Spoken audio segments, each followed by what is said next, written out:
that you're not going to be recruited necessarily for your knowledge of the country you come from. You have to expect that as an international lawyer, you are going to be expected to be some type of Renaissance man or woman who is able to deal with legal issues in, anywhere. And it's not as hard to do as it seems in the first place, because if you have a good basis in civil law principles, which you would have, if you have studied civil law in your original country, and a good understanding of common law, I think you're already halfway there.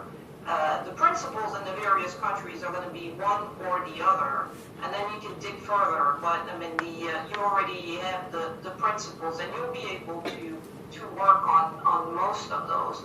So you have to expect that and sell that international, I think, profile as a whole, and not just as a French profile or European profile, but you might be asked to do more than that. If you look at jobs even in Europe, when you're international, they're often EMEA, Europe, Middle East, Africa. So you're not going to be only Europe. You're going to have to deal with Middle East countries which have very different regulations. And then, I'm originally a French lawyer. Now I deal with the issues in Latin America, and it's not that hard to deal with, because the principles are basically the same.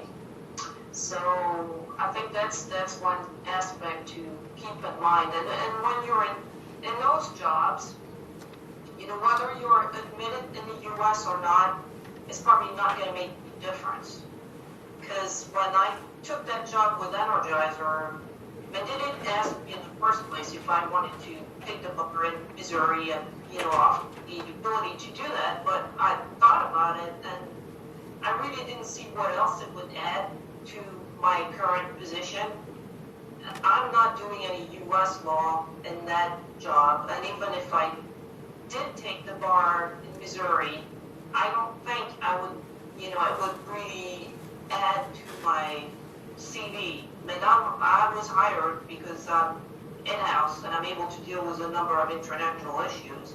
I'm not hired because I have the bar, I'm admitted to the French bar. It doesn't make any difference. So that's something to bear in mind too, that you have some, I think, avenues in-house that you can look at in those international positions. And the trend that I see when you look at the legal press, there is more and more compliance work that's taking place in the U.S., and a lot of it is international compliance, corruption laws, other trade regulations, where I think foreign lawyers are a good asset to, get in those teams and then work with the typical U.S. legal departments.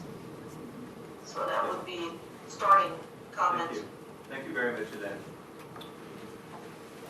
Yes, I'd like to actually agree with you